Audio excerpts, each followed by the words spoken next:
Good morning. I'm Paul Williamson from the Airmen and Family Readiness Center.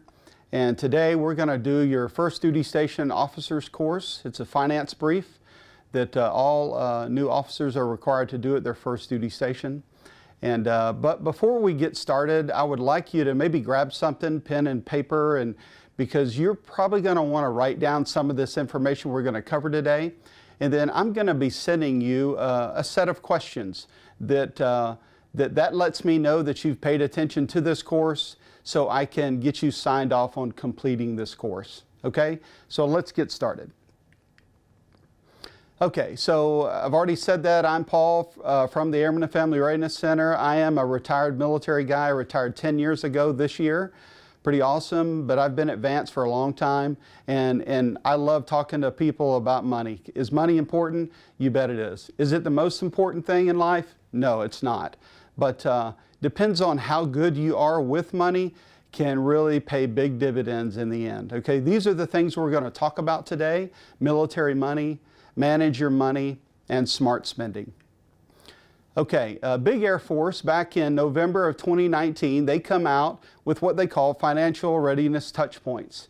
And I'm not going to cover every little thing on all of these slides today, but the first one, arrival, first duty station, that's what we're going to talk about today.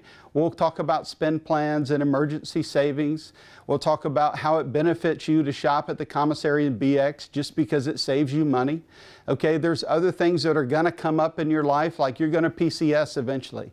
All of you will hopefully get promoted, right? There is a vesting time period in TSP.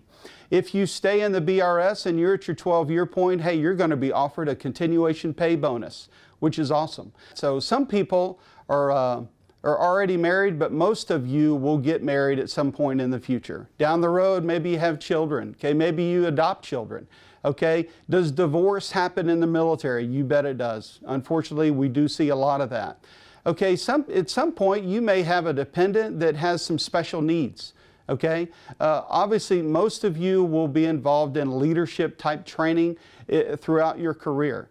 And what is the military about? We're about deploying. Okay, we're going to have pre and post deployment trainings that will be required. They'll also have a career transition and that's for folks that eventually will be leaving the military. Okay, so we'll just that's the readiness touch points.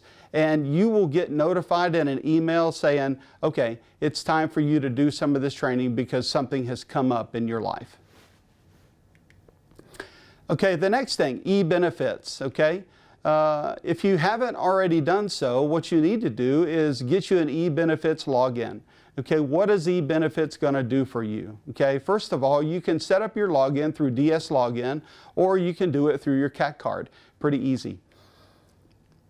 But I will point out a couple things through e-benefits. It may be hard to see this slide or the presentation, but there's a form in the top center section of this slide that is the DD-214. Now, what form is that? That form actually tracks all of your active duty time, okay? That will be the most important form that you take with you from the military. The only form that trumps that is if you stay in the service for 20 plus years. Then your retirement certificate will trump that. But it's still going to be a form that will track all of your active duty time. Also, another thing on this slide is the bottom center section. Okay, it talks about housing. It talks about because you're a veteran, hey, you can get a VA home loan. Okay, what does that cost you? Well, it's very little money, if any. Okay, and then there's a thing what they call private mortgage insurance, PMI. Okay, if you get a VA home loan, there's no such thing as PMI. You don't have to pay it. So the other conventional loans or FHA loans, and we'll talk about that here in the future, if you don't put a certain amount of money down, you're going to have to pay PMI until you get 20% built up equity in your house. Okay? Big Air Force, okay, priorities. And I'll just touch on the main topics here: restore readiness, cost-effective, modernize, drive innovation, develop exceptional leaders, and strengthen our alliances. Okay, the bottom one, yes, we are stronger together. Okay, who's making you stronger and sharper with your finances?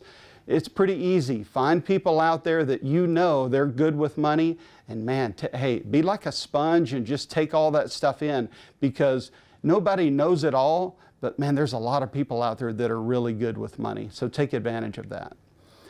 Okay, there'll be different slides that it'll mark it as an activity. Okay, now there are about 30 handouts that go along with this presentation. When we get the presentation finished and you answer the questions, then I will be sending you an email that has all of these different activities or handouts associated with this briefing. We're not going to cover this during the presentation time, okay? Okay, so that's kind of the introduction piece, and now we're going to move on to military money. Agenda, understanding military pay. Pretty important to understand that.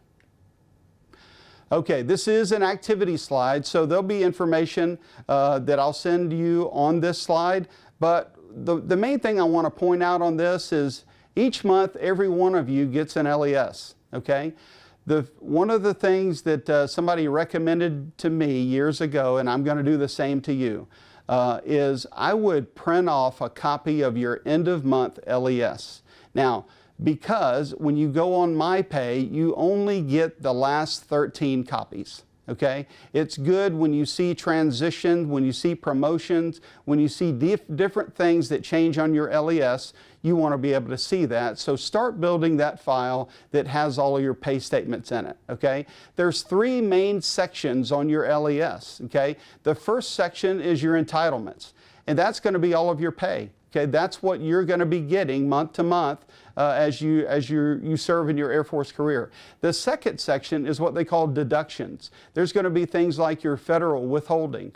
There'll be Social Security. There'll be Medicare in there. If you're doing SGLI, that'll be in there. If you're paying state taxes, that'll be in there. If you're given to your TSP, that'll be in there. And some other things will pop up as time goes on. The last section is a section that they call allotments, okay? And let's just move on to allotments, okay? There's 2 different types. There's discretionary or non-discretionary. For discretionary, you can only have a maximum of 6, okay?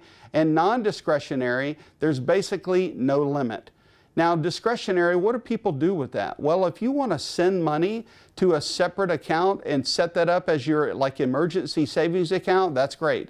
If you have a brokerage account that you want to do some investing with, that's great, okay? Under non-discretionary, let me give you one example. Let's say you get married and things are going along great, and then 5 years down the road, for whatever reason, you get divorced, okay? Well, in the divorce decree, it may say, hey, you have to pay that ex-spouse $500 a month. Well, under non-discretionary allotment, you may have to set that up to say, okay, I'm going to send this person to their account $500 a month because I'm required to do so. So that kind of covers your allotments, okay? Pay problems. Some people experience several different types of pay problems. Some are mentioned here: overpayments, underpayments, unexpected repayments. How about PCS costs or deployment pay issues? How about changes in dependent status, okay? Like I said before, most of you are probably not married, but eventually you will probably get married and then have children down the road. Some people can have really too many allotments, okay? But for your common pay problems, where do you go? Here at Vance, you go to Building 500 in the finance office, and they will help you with your finance problems. Okay, another activity, I'll just skip over this one. There's a handout on that. Okay, introduction to the BRS. Now, most of you know what the BRS is. It's the new retirement system that all of the Department of Defense services has gone to, okay? We're no longer in the high 3, but some people have an option to stay in the high 3. Now, those people, who they're going to be, first of all, let me mention this. The BRS, we know it started back in January of 2018. It still does offer a 20-year retirement pay. The percentage factor is a little different. It's based on 2.0 instead of the old system is 2.5% per year. So for 20 years under the BRS, you'll get 40%. Okay? But also what BRS does it will match your contributions to TSP up to 5%, and we'll talk about that a little later. Now, I do need to point this out for you, okay? The BRS point of contact on Vance Air Force Base is a lady that works in Building 500, and her name is Sandra Ott, okay? Now, what she's asked me to do is tell you guys, do not contact her until you've been on station for at least 30 days. Once you've reached that mark, then send her an email and just let her know, hey, you are an ROTC graduate if you fall in this category, and then she'll send you some information about something that they need to do to help you with getting your account fully set up under BRS, okay? We'll move on. Matching funds, okay? If you're in the BRS, the DoD, they're gonna automatically give you 1%.